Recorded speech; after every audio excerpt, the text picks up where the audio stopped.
देवी पृथ्वी, धन्यवाद मेरा नहीं, देवी महाकाली का कीजिए, जिनकी लीला से मधु और कैटब उत्पन्न हुए और मैंने उनका अंत किया। मैं तो मात्र उनकी लीला में सहायक था। सृष्टि का पुनः निर्माण उन्हीं की लीला का परिणाम है।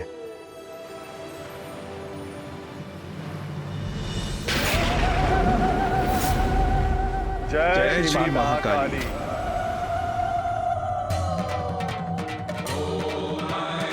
हम कृतार्थ हुए माता, आपकी अद्भुत लीला की और आपकी लीला के परिणाम स्वरूप सृष्टि के पुनर्निर्माण की कथा सुनकर। हाँ माँ, हम धन्य हुए। आपकी लीला की कथा सुनने का अवसर जो प्राप्त हुआ हमें, और उससे भी बड़ा सौभाग्य तो ये था कि ये कथा हमें साक्षात आपके श्रीमुख से सुनने का अवसर प्राप्त हुआ। अपनी ही लीला की कथा सुनाकर आपने हमें कृतार्थ कर दिया माता। किंतु हमें यह भी बताइए माता कि आपके देवी श्री महाकाली रूप की कृपा से हम भक्तों को कैसा सुफल प्राप्त होता है।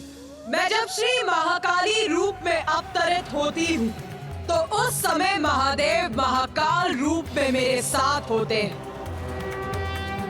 मेरे इस रूप की आराधना से मेरे भक्तों को जीवन के सभी सुख और भोग के सभी साधन प्राप्त होते हैं और उनकी समस्त धर्मोचित मनोकामनाएं पूर्ण होती हैं और उनके जीवन के उपरांत उन्हें मोक्ष प्राप्त होता है।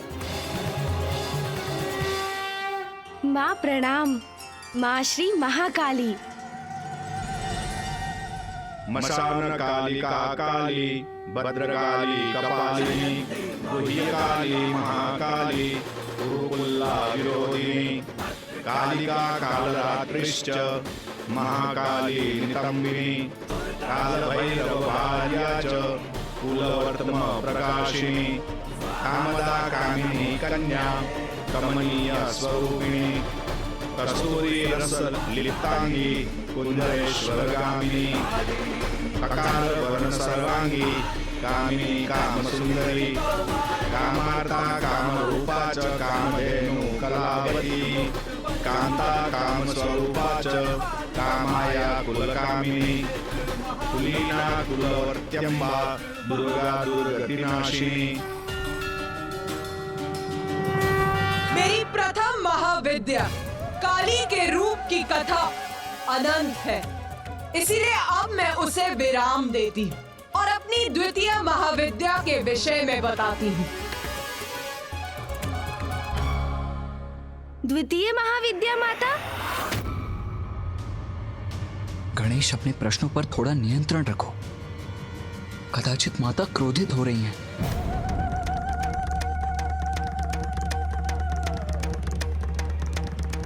माता श्री महाकाली का प्रचंड क्रोध जागृत हुआ तो कदाचित हम सभी उसमें भस्म हो जाएंगे। एक और प्रश्न पूछना चाहता है रे?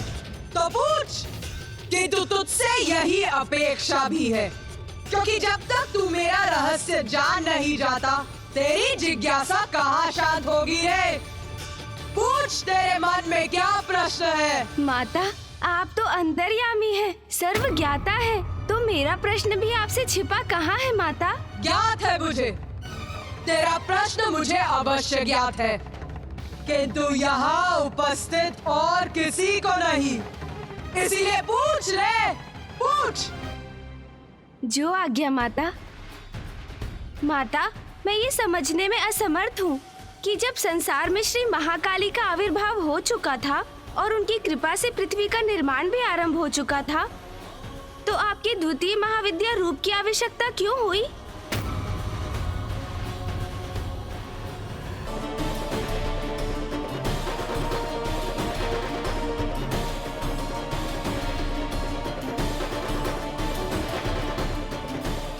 जल और थल के बाद प्राण ऊर्जा प्रदान करने के लिए सूर्य की आवश्यकता थी, जिनकी उत्पत्ति के लिए मैंने अपना देवी तारा स्वरूप धारण किया और महादेव के अक्षोभ्य स्वरूप का प्राकट्य हुआ था। माँ तारा और श्री अक्षोभ्य ही आदित्य सूर्य के सृजन का कारण थे। माता, मैं ये जानने के लिए भी उत्सुक हूँ कि आदित्य सूर्य की रचना आपने कैसे की। तो सुन, ध्यान से सुन।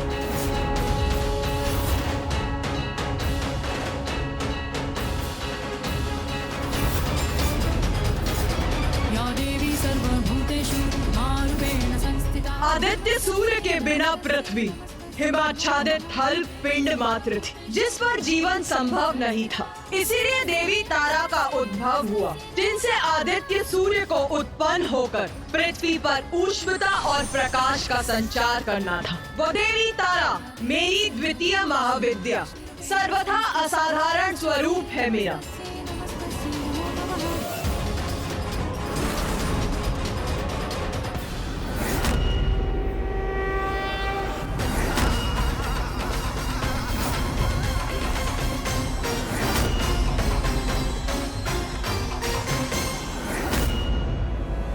क्योंकि देवी तारा ही मेरा वो महाविद्या स्वरूप है जिनमें ऊर्जा, ऊष्मता, प्रकाश उत्पन्न करने का सामर्थ्य है।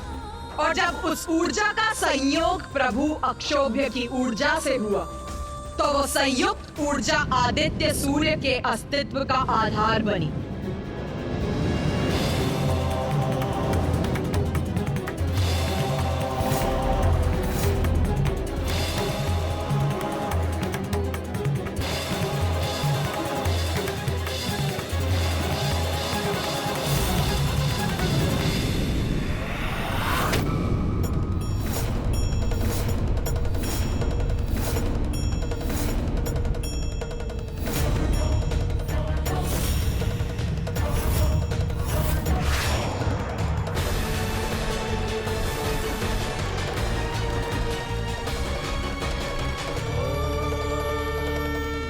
जब देवी तारा और प्रभु अक्षोभ्य की संयुक्त ऊर्जा सागर के जल में समाहित हुई, तो वहां अनेकों प्रज्वलित ऊर्जा पिंड उत्पन्न हुए, जिनसे ऊर्जा का अद्भुत विस्तार हुआ।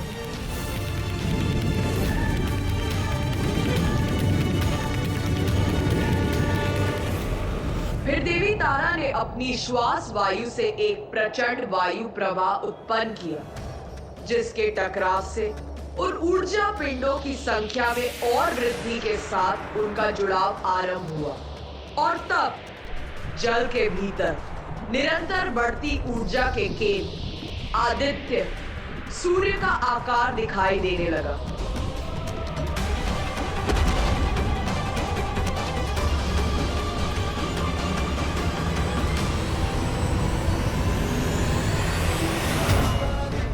और फिर प्रभु अक्षोभ्य और देवी तारा की ऊर्जा से आदित्य सूर्य प्रस्तुत हुए।